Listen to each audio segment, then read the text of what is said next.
Hello guys. தளபதி இந்த இதில் அசம்பிளியில் வந்து வேறு லெவலில் பேசினார்ல. அவர் சொன்ன அந்த குட்டி கதையும் அது மட்டும் இல்லாமல் அவர் எவ்வளோ எவிடன்ஸோடு அவர் இது சொன்னது. ராஜ்மோகன் வேறு சூப்பராக பேசியிருந்தாப்புல. உதயநிதி ஸ்டாலின் வந்து வெளியில் வந்து இதுலேயுமே ட்வீட் பண்ணாப்புல. அது மட்டும் இல்லாமல் உள்ளரையும் வந்து வேறு லெவல் நகைச்சுவை பண்ணார். எல்லாரும் கிளம்ப சொல்லி போனதுக்கப்புறமேட்டு வீட்டில் போய் டிவியில் போய் பார்த்தாரா, அப்பயும் ஒரு அமைச்சர் பேசிகிட்டு இருந்தார் அப்படின்லாம் கதை சொன்னார்ல. ஆனால் இந்த மாதிரி ஒரு விஷயம் நடந்திருக்கு அப்படின்னு நம்ம நினச்சி சந்தோஷப்பட்டுக்கிட்டு இருக்கும்போது, இன்னொரு சைடில் சில வருஷத்துக்கு முன்னாடி பல பேர் வந்து ஒரே விஷயத்துக்காக தமிழ்நாட்டில் போராடினாங்க. அதில் கிட்டத்தட்ட ஆல்மோஸ்ட் 20 பேர்கிட்ட கொல்லப்பட்டிருக்காங்க. யாருக்காகண்டா தமிழ்நாடு நல்லா இருக்கணும், அந்த இடத்துல உள்ள ஆளுங்க வந்து நல்லா வாழணும் அப்படின்னு அவங்க வாழ்க்கைக்காக இவங்க வந்து போராடி அவங்க வந்து இறக்கப்பட்டிருக்காங்க. ஸோ அப்படி நான் இப்போ ஒரு ரீசண்டாக ஒரு யூடியூப்பில் கிரியேட்டர் ஒருத்தவர் ஒரு வீடியோ போட்டார். அதை பார்த்ததுக்கப்புறமேட்டு எனக்கு இதை பற்றி பேசணும் அப்படின்னு எனக்கு தோணுச்சு. ஸோ அதை பற்றி பேசலாம் அப்படின்ட்டு தான் இந்த வாக் அண்ட் டாக் வந்து ரொம்ப நாள் கழித்து மறுபடியும் ஒரு தடவை ஆரம்பிக்கிறேன். நீங்கள் பார்த்துருக்கலாம், ரொம்ப நாளாக நான் வந்து இன்ஆக்டிவாக இருக்கேன். அதுக்கு வந்து உடம்புல சில பிரச்சனைகள், ஒரு சிக் லீவுன்னு வச்சுங்களேன். ஒரு லைட்டில் உடம்புல பிரச்சனை, கால் வலி கொஞ்சம் இருக்குது. அதனால என்னாட்டி கண்டினியூஸாக எப்பயும் போல் வீடியோலாம் போட முடியல. இந்த சேனல்லன்னு மட்டும் இல்லை, இந்த சேனலில் தான் எனக்கு வீடியோ போடுறது கொஞ்சமாவது கம்ஃபர்டபுளாக இருக்கும். பிராண்ட் ஃபேஸ் ஆஃப்லேயும் வீடியோ போடல. V4 கேமிங் ரொம்ப நாளாக இதாக தான் இருக்குது. ஸோ இதுமாதிரி என்னோடய மீதி சேனல்லையுமே கொஞ்சம் இன்ஆக்டிவாக ஆனது காரணம் கொஞ்சம் உடம்பு வந்து அவ்வளோ இதாக இல்லை. கால் வலி வந்ததுனால கொஞ்சம் கால் வலி இருக்குது, அதான் மேட்டர். இருந்தாலும் ஓகே, இதை பற்றி பேசணும் அப்படிங்கிற ஒரு பாயிண்ட் ஆஃப் வியூ எனக்கு இருந்துச்சு. சரி, ஓகே, நம்மளால் முடிஞ்சது நம்ம வந்து பேசுவோம் அப்படின்ட்டு யோசிச்சு நான் இதை வந்து எடுத்துகிட்டு வந்திருக்கேன். ஸோ வாங்க அப்படியே கேஷுவலாக, எந்த விதமான ஸ்கிரிப்ட் இல்லாமல் ஃப்ரெண்டுகிட்ட பேசுகிற மாதிரி ஒரு கேஷுவலாக ஒரு கான்வர்சேஷன் வந்து போடுவோம்.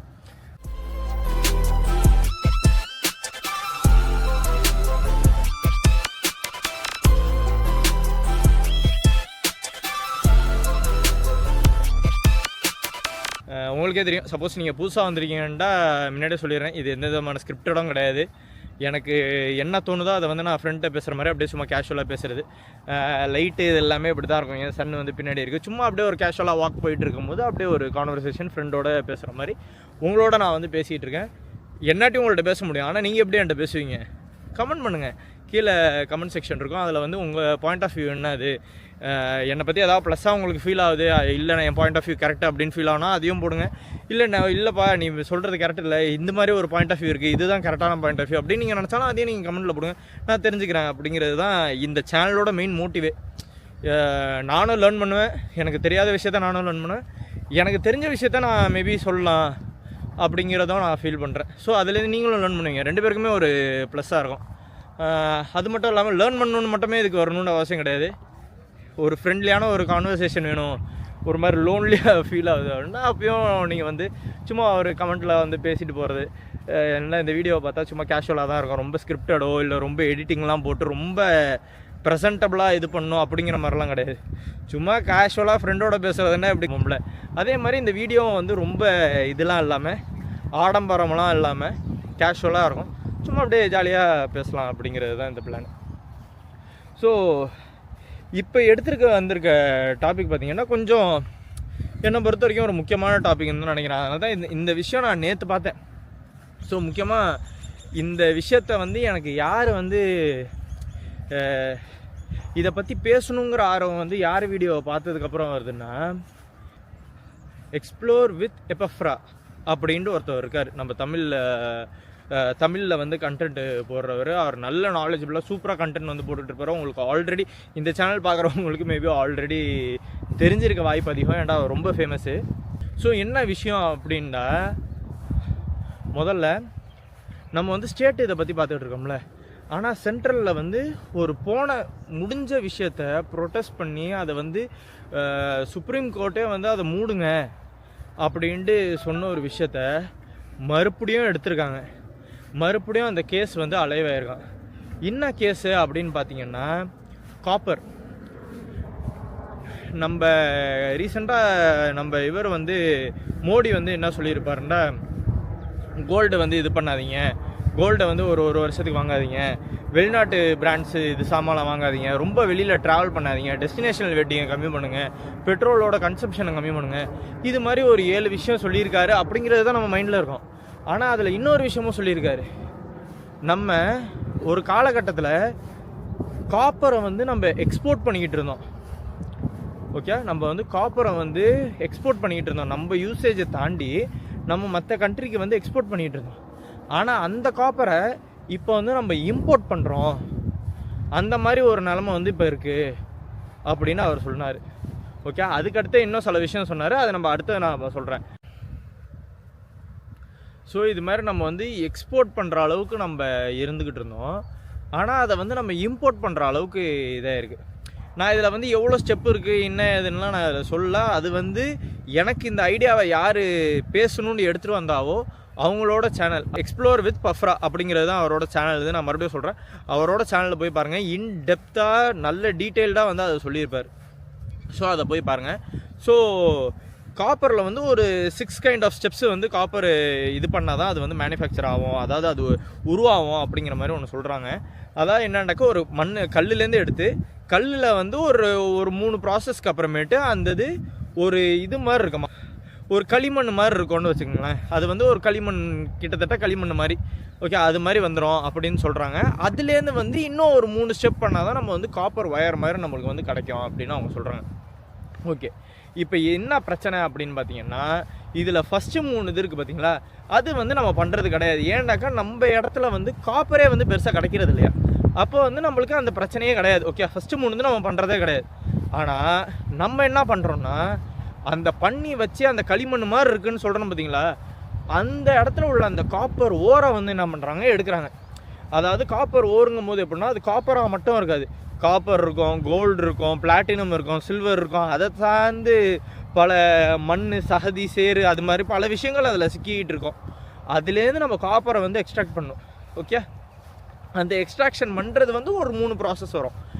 இப்போ அதில் பார்த்தீங்கன்னா, இப்போ எக்ஸ்ட்ராக்ட் பண்ணும் போது என்ன ஆகுதுன்னா, ஃபஸ்ட்டு ஒரு ஸ்டெப்லேயே அந்த இதை எக்ஸ்ட்ராக்ட் பண்ணும் போது என்ன ஆகுதுன்னா, மேலே வந்து லைட்டாக அதுலேருந்து புகை வந்து வெளியில் வரும்.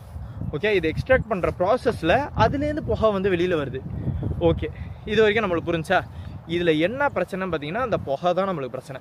ஏன் அந்த புகையில் என்ன இருக்குது அப்படின்னு பார்த்தீங்கன்னா, சல்ஃபர் டை ஆக்சைடு அப்படிங்கிறது வந்து அந்த புகையில் இருக்கும். ஓகே, சல்ஃபர் டை ஆக்சைடு வந்து இந்த புகையிலேருந்து அந்த ஒரு ஸ்டெப்பு தான் வருதா அப்படின்னா கிடையாது. அதுலேருந்து மீதி 3 ஸ்டெப்பு இருக்குன்னு பார்த்தீங்களா. ஃபஸ்ட்டு 3 ஸ்டெப்பு வந்து அதை வந்து அந்த களிமண்ணாக மாற்றுறது தான் அந்த ஃபஸ்ட்டு 3 ஸ்டெப்பு. களிமண்ணே கிடையாது, அதை வந்து அந்த காப்பர் ஓராக மாற்றுறது தான் ஃபஸ்ட்டு 3 ஸ்டெப்பு. அந்த கல்லுலேருந்து காப்பர் ஓரை எக்ஸ்ட்ராக்ட் பண்ணுறது தான் ஃபஸ்ட்டு 3 ஸ்டெப்பு. அந்த இதுலேயே பார்த்தீங்கன்னா நம்மள்ட்ட இல்லைங்கிறதுனால அது வெளிநாட்டில் பண்ணி நம்மளுக்கு வருது. அதை நம்ம வாங்கிக்கிறோம். வாங்கினதுக்கப்புறம் நம்ம என்ன பண்ணுறோம்னா, செகண்ட் 3 ஸ்டெப் இருக்குது பார்த்தீங்களா, அதை வந்து நம்ம பண்ணி மறுபடியும் நம்ம வெளிநாட்டுக்கு கொடுக்குறது, நம்ம நாட்டுக்கு யூஸ் பண்ணுறது அப்படிங்கிறது வந்து நம்ம பண்ணிக்கிட்டு இருக்கோம். இதனால நம்ம லாபம் சம்பாரிச்சம் தான் இல்லைன்னு சொல்ல. ஆனால் அந்த நான் முன்னாடியே சொன்ன மாதிரி இந்த சல்ஃபர் டை ஆக்சைடுங்கிறது வந்து செகண்ட் 3 ஸ்டெப்பு இருக்குது பார்த்தீங்களா, அதில் உள்ள ஸ்டெப்பில் தான் வந்து அது வந்து வெளியில் வருது. ஓகே, புரிஞ்சா. ஸோ இதனால் பிரச்சனை என்ன அப்படின்னா, இது வந்து ரொம்ப ரொம்ப ரொம்ப டேஞ்சரஸாங்க. ஃபஸ்ட்டு விஷயம், இதில் வந்து கண் எரிச்சல், தொண்டை எரிச்சல், அது மாதிரி பல இது எப்படி சொல்கிறது, ப்ரெக்னென்ட் உமனுக்கு வந்து மிஸ்கேரேஜ், இது மாதிரி பல விஷயங்கள் வந்து பிரச்சனைகள் வந்து கொடுத்துருக்கு. தண்ணியே சுத்தமாக இருக்காது இதனால். இது மாதிரி பல நியூஸஸும் ரெக்கார்ட் ஆகிருக்கு. நம்ம முதல்ல இந்த இதுலேருந்து இந்த களிமண்ணாக இருக்கிற இந்த விஷயத்துலேருந்து யார் வந்து ஒரு காப்பர் வயராக மாத்திரா, கவர்மெண்ட்டே இது பண்ணுதா அப்படின்னா, கவர்மெண்ட்டே பண்ணல. கவர்மெண்ட்டோட சேர்ந்து ஒரு கம்பெனி வந்து இது உருவாக்குது. அது எந்த கம்பெனி அது உருவாக்குது அப்படின்னு பார்த்தீங்கன்னா, வேதாந்தா கம்பெனி தான் அது வந்து உருவாக்குது. ஓகே, வேதாந்தா கம்பெனி தான் என்ன பண்ணுதுன்னா, கவர்மெண்ட்டோட சேர்ந்து இந்த காப்பர் இதாக இருக்கிறத வந்து ஸ்லக்காக இருக்கிறத, அதாவது காப்பர் ஓவராக இருக்கிறத வந்து ஒரிஜினல் ஒரு காப்பர் ஒயராகவே வந்து மாற்றுது. இந்த ப்ராசஸில் அவங்க தான் வந்து அந்த சல்ஃபர் டை ஆக்சைடு வெளியில் போகுதுங்கிற பார்த்தீங்களா, அந்த இதை வந்து அவங்க ஏதாவது ஒன்று பண்ண ட்ரை பண்ணியிருக்கணும். பண்ணாங்களா பார்ப்போம். கவர்மெண்ட் வந்து ஒரு சர்டன் டிஸ்டன்ஸில் வந்து இருக்க சொன்னதுக்கு இவங்க அவ்வளோ தூரம் போகாமல் பாதிலேயே வந்து அந்த இதை போட்டிருக்காங்க, மேனுஃபேக்சரிங் யூனிட்டை வந்து பாதிலேயே போட்டிருக்காங்க. இதில் தான் வந்து அந்த ஸ்டெர்லிங் அப்படின்னு அந்த இது இருக்குது பார்த்தீங்களா, மேனுஃபேக்சரிங் யூனிட்டு, அங்கே தான் அந்த பிரச்சனையே. இங்கே வந்து என்ன பண்ணுறாங்க, ஆயிரக்கணக்கான மக்கள் வந்து என்ன பண்ணுறாங்க, ரோட்டில் வந்து இதுக்கு வந்து ஸ்டார்டிங் ஒரு கொஞ்ச நாள் ஓடிக்கிட்டு தான் இருந்துச்சு. அதுக்கப்புறமேட்டு ரோட்டில் வந்து ப்ரொட்டஸ்ட் பண்ணுறாங்க. இல்லை, இதனால் பல பேருக்கு நோய் வருது, இந்த நான் முன்னாடியே சொன்ன மாதிரி சல்ஃபர் டை ஆக்சைடு வந்து காற்றுல போகிறதுனால அது வந்து தண்ணியை மாசுபடுத்துது. காற்றுல போகிறதுனால நம்ம சுவாசிக்கிறது அது வெளியில் பெருசாக தெரிய மாட்டேங்குது. ஆனால் லைட்டாக உள்ளார போகிறது கண் எரிச்சல், அப்புறமேட்டு இந்த ப்ரெக்னென்சி இஷ்யூ, இது மாதிரி பல இஷ்யூகள் வந்து அதுலேருந்து வருது. இதனால் மக்கள் வந்து ரோட்டில் திரண்டு போராட்டம் வந்து பண்ணுறாங்க. ஆனால் இந்த வேதாந்தா வந்து என்ன பண்ணுதுன்னா, ஸ்டார்டிங் அவங்களுக்கு கொடுத்த பர்மிஷனும் அவங்களுக்கு இது பண்ணதும் என்னன்னா வெறும் 4 லட்சம் யூனிட் தான் வந்து பண்ண சொல்லியிருக்காங்க. ஓகே, 4 லட்சம் யூனிட் தான் அவங்களுக்கு வந்து பண்ணுறதுக்கு பர்மிஷன் இருந்திருக்கு. அதுதான் பண்ணிக்கிட்டு இருந்திருக்காங்க. அதுக்கே மக்கள் வந்து போராட்டம் பண்ணியிருக்காங்க. ஸோ அது என்ன பண்ணியிருக்கணும்னா, ஒன்று ஸ்டாப் பண்ணியிருக்கணும், இல்லை பாஸ் பண்ணி என்ன ஏதுன்னு அந்த ப்ராப்ளமை சால்வ் பண்ண ட்ரை பண்ணி இது பண்ணியிருக்கணும். ஓகே, ஆனால் அவங்க என்ன பண்ணாங்கன்னா, சொல்கிறேன் அதுக்கு முன்னாடி இந்த சல்ஃபர் டை ஆக்சைடு வந்து ரொம்ப டேஞ்சரஸ்ன்னு நான் சொல்கிறேன். கரெக்டாக அவங்களும் வந்து சல்ஃபர் டை ஆக்சைடு ரொம்ப டேஞ்சரஸ்ன்னு பல பேர் வந்து சொல்கிறாங்க. இதனால் பல பிரச்சனைகள் வருது. அப்போ இது எதுவுமே இதே பண்ண முடியாதா? அப்போ காப்பர் இதெல்லாம் எங்கேருந்து வருது? இவ்வளோ எலக்ட்ரானிக்ஸ் இருக்குது. இந்த எலக்ட்ரானிக்ஸில் எல்லாமே முக்கியமான விஷயம்னா காப்பர் தான். அப்போ அந்த காப்பர் எங்கேருந்து வருது? யார் கொடுக்குறா அப்படின்னா, மோஸ்ட்லி பிரேசில்லேருந்து இந்த காப்பர்ஸ் வந்து இது பண்ணுறாங்க. காப்பர் இது வந்து மைன் வந்து பிரேசில்லேருந்து வர்றது தான் அதிகமான இதாக இருக்குது. அந்த பிரேசில்லேருந்து பண்ணும் போதும் பார்த்திங்கன்னா, இப்போ இவங்கெல்லாம் மற்ற கண்ட்ரீஸ்லாம் வந்து இது பண்ணுறாங்கல்ல, அவங்க இந்த பிரச்சனையை எப்படி ஃபேஸ் பண்ணாமல் இருக்காங்க அப்படின்னா, ஃபேஸ் பண்ணாமலாம் இல்லை, ஃபேஸ் பண்ணிட்டு தான் இருக்காங்க. அதில் ஆனால் பிரேசில்லையுமே பல பேர் இது மாதிரி ஃபேஸ் பண்ணுறாங்க. ஆனால் அதில் சில கண்ட்ரீஸ் வந்து இதை பர்ஃபெக்டாக பண்ணுறாங்க. எப்படின்னா, அதுலேருந்து எவ்வளோ புகைகள் அதுலேருந்து வெளியில் வருதோ, இந்த சல்ஃபர் டை ஆக்சைடுங்கிற இந்த புகை வெளியில் வருது பார்த்திங்களா, அது எவ்வளோ வெளியில் வருதோ அதில் கிட்டத்தட்ட 90% ஆஃப் த புகையை வந்து இவங்க என்ன பண்ணுறாங்கன்னா, மறுபடியும் ஒரு பைப் அதில் போட்டு ஒரு ப்ராசஸ் வழியாக அது நடந்து என்னென்னா, அந்த ப்ராசஸ் முடிஞ்சு அதுலேருந்து வெளியில் வர காற்று மறுபடியும் ஒரு டனல் வழியாக உள்ளார போய் அதை வந்து என்ன பண்ணுறாங்கன்னா ரீயூஸ் பண்ணுறாங்க மறுபடியும். ஓகே, அந்த இதை வச்சு வேறு ஒரு ப்ராசஸ்க்கு ஏற்ற மாதிரி அந்த இதை வந்து யூஸ் பண்ணி அதை வந்து இப்போ ஹார்ம்ஃபுல்லாக இருக்கிற அந்த கேஸை வந்து என்ன பண்ணுறாங்க, யூஸ்ஃபுல்லான கேஸாக வந்து மாற்றுறாங்க. இது எந்த கண்ட்ரி அதை பண்ணுறாங்கன்னா, ஜப்பான் இருக்குது பார்த்தீங்களா. ஜப்பான் வந்து இது மாதிரி வெளியில் வர காற்றை ஆல்மோஸ்ட் 90% கிட்ட இது மாதிரி அவங்களாட்டி ரீயூஸ் பண்ண முடியுது. ரீயூஸ் பண்ண முடிகிறதுனால அங்கே வந்து இந்த மாதிரி பிரச்சனைகளை முக்கால்வாசியாவது அவங்களாட்டி தவிர்க்க முடியுது. ஆனால் இது மாதிரி நம்ம 90%க்கே இவ்வளோ பெருமையாக நம்ம பேசுகிறோன்னா, இவங்க வந்து அதுக்கிட்டேயாவது வந்திருப்பாங்கன்னு நீங்கள் நினைக்கிறீங்களா? ஸோ அதெல்லாம் அவங்க பண்ணல. ஏதோ ஒரு நாட்டிலேருந்து வாங்குகிற அந்த காப்பர் ஓரை வந்து என்ன பண்ணுறாங்க, தமிழ்நாட்டுக்கு எடுத்துகிட்டு வந்து நம்ம மக்களுக்கு வந்து இது கெடுதல் வந்து கொடுத்தாலும் பரவாயில்லன்ட்டு இவங்க வந்து அதை ப்ரொடியூஸ் பண்ணி நார்மல் ப்ரொடக்ஷன் கூட இல்லாமல் மக்கள் போராடினாலும் பரவாயில்ல அப்படின்னு டபுள் த டைம் ப்ரொடக்ஷன் பண்ணுறாங்க. ப்ரொடியூஸ் பண்ணி என்ன பண்ணுறாங்க, டபுள் த டைம் ப்ரொடியூஸ் பண்ணால் என்ன ஆகும், அவங்க சேல்ஸ் வந்து அதிகமாகும். ஓகே, அதிகமாக விற்பனை வந்து பண்ணுவாங்க. தேவைக்கு ஏற்ற மாதிரி அவங்க அதிகமாக விற்பனை பண்ணுவாங்க. கம்பெனி அதிகமாக விற்பனை பண்ணால் என்ன ஆகும்னா, கம்பெனியோட மதிப்பு வந்து மேலே ஏறுமா. கம்பெனி மதிப்பு மேலே ஏறணுன்னு இவங்க என்ன பண்ணாங்க, எந்த நாட்டில் அதை விற்கிறாங்களோ அதிகமாக அந்த நாட்டிலே போய் இவங்க வந்து ரெஜிஸ்டர் பண்ணுறாங்க.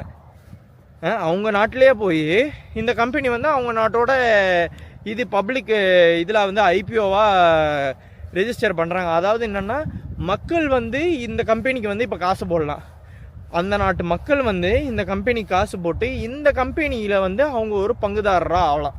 அதுதான், அதாவது அந்த கம்பெனியோட ஒரு குறைஞ்சபட்சம் இடம் வந்து இவங்களுக்கும் வந்து ஒரு இது கொடுக்குது, இவங்களுக்கும் வந்து உரிமை கொடுக்குது. அந்த கம்பெனியில் இவங்களுக்கும் ஒரு சின்ன உரிமை இருக்குது அப்படிங்கிறது தான் இந்த ஷேர் ஹோல்டர் விஷயம், ரைட்டா? அதனால் அவங்க வந்து அந்த நாட்டில் போய் பண்ணுறாங்க.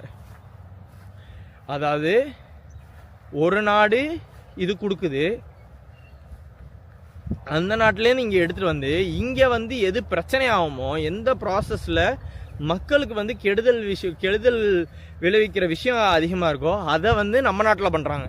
நம்ம நாட்டில் பண்ணிட்டு என்ன பண்ணுறாங்கன்னா, வெளிநாட்டுக்கு வந்து அதை உற்பத்தி பண்ணி வெளிநாட்டுக்கு உற்பத்தி பண்ணால் வெளிநாட்டு காசு நம்மளுக்கு வரும், அது நம்மளுக்கு நல்லது. ஆனால் நம்ம நோய் யார் இது பண்ணுவா? நம்மளுக்கு வர நோய் யார் சார்ட் அவுட் பண்ணுவா? நம்ம மக்களுக்கு வந்து இப்போ வந்திருக்க நோய்கள்லாம் யார் அது பொறுப்பேற்றுக்குவா? அப்படி போராடிக்கிட்டு இருக்க மக்களையும் இவங்க என்ன பண்ணியிருக்காங்க, 4 லட்சம் யூனிட்லேருந்து 8 லட்சம் யூனிட்டாக மாற்றிருக்காங்க. போராட்டம் அதிகமாகுது. மக்கள் வந்து இன்னும் அதிகமாக போராடுறாங்க. எக்கச்சக்க பேர் இதுக்காக திரண்டு வராங்க. அந்த இடத்துலங்க மனசாட்சியே இல்லாமல் இந்த கம்பெனியும் சரி, இந்த அரசாங்கமும் சரி, எல்லாத்துக்குமே அதுக்கு வந்து டெஃபினட்டாக இது இருக்குது, அவங்களுக்கு வந்து இதில் ஒரு பங்கு இருக்குது அப்படின்னு தான் நான் சொல்லுவேன். என்ன நடந்திருக்குன்னா, போலீஸ்லாம் அழைச்சிட்டு வந்து என்ன பண்ணுறாங்க, அவங்க கையில் ரைஃபிள் கொடுக்குறாங்க. நம்ம வந்து ரீசண்டாக வந்து இந்த தெருநாயை வந்து கொல்லக்கூடாது, தெருநாயை வந்து இதில் போடக்கூடாது அப்படிங்கிறதுக்கே நம்ம மக்கள் வந்து அவ்வளோ போராடினாங்க. தெருநாயை வந்து போடணுன்னு சில பேரும், தெருநாய்க்கு ஒரு வீடை கொடுத்து அந்த வீட்டில் தங்க வைக்கிறதுக்கு அதுக்கே வந்து மக்கள் வந்து பல பேர் வந்து போராடின ஆளுங்க இருக்காங்க. அப்படி இருக்கும்போது மக்களை எந்த அளவுக்கு நினச்சிருந்தா போலீஸ்காரங்க எடுத்து ரைஃபிள் எடுத்துகிட்டு வராங்க, துப்பாக்கி சுடுறதுக்கு வந்து துப்பாக்கி எடுத்துகிட்டு வராங்க.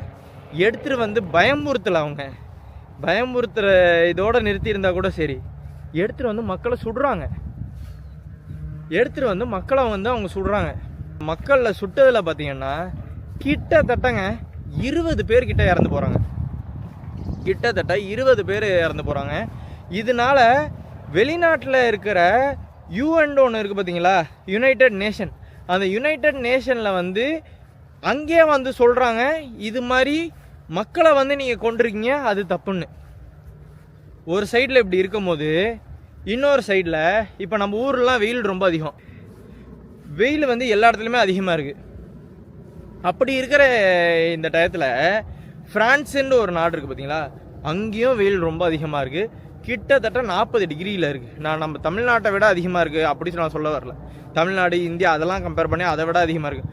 கிட்டத்தட்ட அதே ரேஞ்சில் தான் அது இருக்குது. ஆனால் அந்த நாடு எப்படின்னா கொஞ்சம் குளிரான நாடு அப்படிங்கிறதுக்கு தான் அந்த நாடு அந்த சைடில் இருக்கிறதுனால குளிராக இருக்குங்கிறதுக்கு ஏற்ற மாதிரி தான் எல்லா சமமுமே இது பண்ணியிருப்பாங்க. ஆனால் இந்த நாட்டில் வெயில் அதிகமாக வருது. இப்போ ரீசெண்டாக சொல்கிற இந்த எல்னினோலாம் அதிகமாக வரதில் வந்து என்ன ஆகுதுன்னா 40 டிகிரிக்கெலாம் போகுது. மக்கள் வந்து என்ன பண்ணுறாங்க, அங்கே வர தண்ணி வரும்ல, ஃபவுண்டெயின் மாதிரி வந்து அழகுக்காக வச்சுருப்பாங்க, அதில் வந்து கொஞ்சம் நேரம் கையை வச்சுட்டு போகிறது, கையை நலச்சிட்டு போகிறது, லைட்டாக அதிலே முகத்தை கழுவிட்டு போகிறது. ஏன்னா மக்களால் முடியல, அந்த சூடை வந்து தாங்க முடியல. ஆனால் இதுலேயும் நம்ம கவனிக்க வேண்டிய விஷயம் என்னென்னா, அந்த கவர்மெண்ட், ஃப்ரான்ஸ் கவர்மெண்ட் வந்து என்ன சொல்லியிருக்கு, நீங்கள் ஏசியை வச்சுக்கங்க, ஏசியை வந்து ஒரு பணக்கார விஷயம் மாதிரி நீங்கள் அதை வந்து ட்ரீட் பண்ணாதீங்க, நீங்களும் வந்து உங்கள் வீட்டில் ஏசி வாங்கி வச்சு யூஸ் பண்ணுங்கள். ஓகே, அது மட்டும் இல்லை, ஒரு பிஸ்னஸ் மேன் வந்து ஃப்ரான்ஸில் என்ன சொல்லியிருக்காருன்னா, அங்கே இருக்கிற பப்ளிக் ஸ்கூலில், ஆஃபீஸில், இந்த மாதிரி பப்ளிக்கான இடம் இருக்குது பார்த்தீங்களா, இண்டோர் இடம், பப்ளிக் யூஸ் பண்ணுற மாதிரி உள்ள இடம், ஸ்கூலு, ஆஃபீஸு, ஹாஸ்பிட்டலு, இது மாதிரி இடத்துல நான் வந்து காசை போட்டு ஏசி வாங்குகிறேன், அதுக்கு வந்து நான் காசு கொடுத்து ஹெல்ப் பண்ணுறேன் நம்ம கவர்மெண்ட்டுக்கு அப்படின்னு ஒரு பிஸ்னஸ்மேன் அங்கே உள்ள ஆள் வந்து சொல்கிறாரு. ஆனால் அப்பயும் என்ன ஆகுதுன்னா, இந்த நாட்டில் உள்ள மக்கள் என்ன நம்ம பண்ணுறாங்க, அது வேணாம் அப்படின்னு போராடுறாங்க.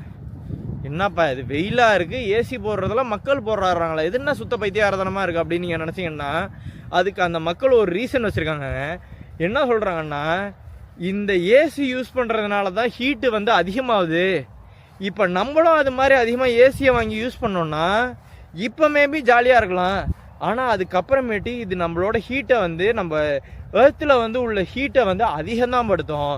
இன்றைக்கி இல்லைனாலும் அப்புறமேட்டு இன் ஃப்யூச்சரில் வந்து இது ஒரு பிரச்சனையாக தான் மாறும் அப்படின்னு சொல்லி அவங்க என்ன பண்ணுறாங்க, அந்த ஏசியை வேணாங்கிறாங்க. ஒரு சைடில் ஃப்ரான்ஸில் அவங்க அவ்வளோ சூட்டில் இருக்காங்க. 40 டிகிரிங்கிறது டெஃபினட்டாக ஒரு சூடான இடம் தான். அவங்க அவ்வளோ சூட்டுக்கு வந்து அவ்வளோ சூடு வந்து அவங்க முன்னாடியே பல தடவை பார்த்துருக்காங்களான்னு கூட நம்மளுக்கு தெரியாது. ஓகே, அவங்க வந்து ஆல்மோஸ்ட் ஒரு ஆல்மோஸ்ட் ஒரு குளிரான இடம் அப்படிங்கிற ஒரு இதில் தான் அது வந்து இருக்கும் ஃப்ரான்ஸ் வந்து. ஆனால் அங்கே வந்து என்ன பண்ணுறாங்கன்னா, ஏசி இவ்வளோ சூட்லேயும் ஏசி எங்களுக்கு வேணாம், ஏன்டா இது வந்து உலகத்தில் மற்ற இடத்துலையுமே இது வந்து சூடை வந்து அதிகப்படுத்தும், இது நாளைக்கே நம்மளுக்கு பிரச்சனையாக மாறும் அப்படின்னு அவங்க வந்து சொல்கிறாங்க. அந்த நாடே வந்து அந்த இதுக்கு முக்கால்வாசி மக்கள் வந்து அதுக்கு வேணாம் அப்படின்னு சொல்லிகிட்டு இருக்காங்க. அவங்கள மட்டும் நினச்சி இல்லை, உலகத்தில் இருக்கிற மீதி ஆளுங்களையும் நினச்சி தான் அவங்க வந்து அதை சொல்கிறாங்க, ரைட்டா. ஆனால் இந்த ஒரு தனிப்பட்ட கம்பெனி மட்டும் இல்லாமல் இந்த அரசாங்கம் வந்து இப்போ என்ன சொல்லியிருக்குன்னு பார்த்தீங்கன்னா, நான் முன்னாடியே சொன்ன மாதிரி ஒரு காலத்தில் நம்ம வந்து இதை நம்ம வந்து காப்பரை வந்து எக்ஸ்போர்ட் பண்ணிகிட்டு இருந்தோம், ஆனால் இப்போ அதை வந்து நம்ம இம்போர்ட் பண்ணுற மாதிரி ஆயிடுச்சு அப்படின்னு அவர் சொன்னது மட்டும் இல்லாமல், நம்ம நாட்டுக்கு எது முக்கியமோ அதுதான் பண்ணும் அப்படின்னு அவர் என்ன சொல்ல வராரு இன்டைரக்டாக அப்படின்னு பார்த்தீங்கன்னா, நம்ம மறுபடியும் அந்த இதை வந்து எடுத்துகிட்டு வரதுக்கு வாய்ப்பு இருக்குது, மறுபடியும் அந்த ப்ராசஸ் வந்து எடுத்துகிட்டு வரதுக்கு வாய்ப்பு இருக்குது அப்படின்னு அவங்க சொல்கிறாங்க. அது மட்டும் இல்லாமல் இதுக்கு ஆதரவாக இருந்த அந்த கம்பெனி இருக்குது பார்த்தீங்களா, 4 லட்சம் யூனிட் ரொம்ப மக்கள் வந்து கஷ்டப்பட்டுட்டு இருந்தாங்க 4 லட்சம் யூனிட்டுக்கு. ஆனால் அதை கண்டுக்காமல், மக்களோட கஷ்டங்களை வந்து அதை கண்டுக்காமல் அந்த கம்பெனி வந்து 8 லட்சம் யூனிட்டாக மாற்றிச்சு பார்த்தீங்களா. அந்த கம்பெனி புதுசாக எல்லா பிரச்சனையும் வந்ததுக்கப்புறம், இந்த 20 பேரை கொன்னதுக்கப்புறமேட்டு இவங்க வந்து அந்த கவர்மெண்ட் வந்து அந்த கம்பெனியை சீல் வைக்கிறாங்க. கொஞ்சம் வருஷம் கழித்து அந்த கம்பெனி மறுபடியும் என்ன பண்ணுது, இல்லை நாங்கள் ஒரு புதுசாக ஒரு ப்ராஜெக்ட் எடுத்துகிட்டு வரோம், நாங்கள் நார்மலான காப்பர் வந்து பண்ணது தான் இன்றைக்கி பிரச்சனையாக இருந்துச்சு, இப்போ வந்து நாங்கள் என்ன பண்ணுறோம், க்ரீன் காப்பர் வந்து நாங்கள் எடுத்துகிட்டு வரோம், அதில் வந்து பெருசாக பிரச்சனை வராது. அது மட்டும் இல்லாமல் பிரச்சனையே வராதில்ல, பெருசாக பிரச்சனைகள் வராது அதுலேருந்து.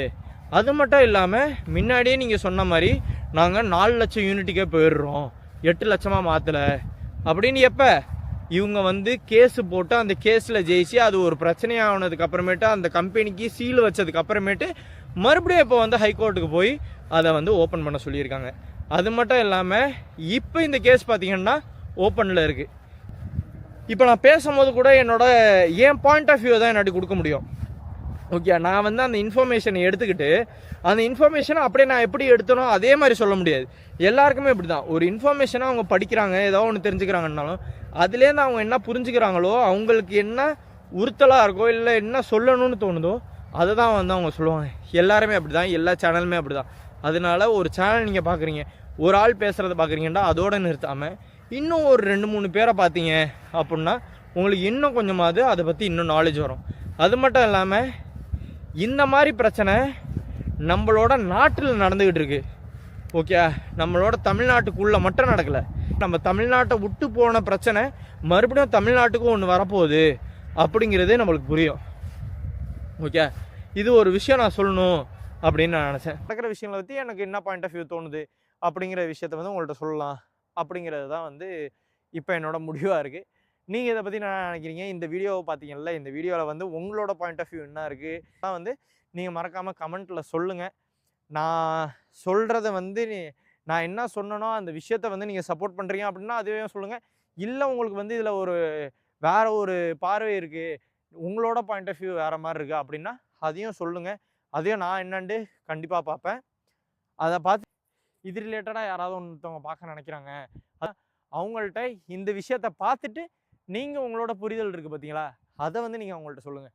இந்த விஷயத்த நீங்கள் அவங்களுக்கு அனுப்பிச்சி விடலாம் வேணாம், நீங்கள் பார்த்து அதை புரிஞ்சுக்கிட்டு நீங்கள் வந்து இன்னும் மற்ற 2-3 வீடியோவை பாருங்கள், மற்றவங்கள்ட்டேருந்து வீடியோவை பார்த்து நீங்கள் வந்து பாயிண்ட்டாக வந்து பேசுங்க அப்படிங்கிறது தான் என்னோட மோட்டிவாக இருக்குது. ஓகே, அதை பண்ணிவிட்டு நீங்கள் சப்போஸ் அதை பண்ணிங்கன்னா உங்களோட ஃபீல் என்னவாக இருந்துச்சு, இல்லை நீங்கள் அதுலேருந்து டேக்அவேவாக எடுத்துக்கிட்ட விஷயங்கள் என்ன, இல்லை உங்களோட அதை பற்றி உள்ள பார்வை என்ன அப்படிங்கிறத வந்து மறக்காமல் கமெண்ட்டில் போடுங்க.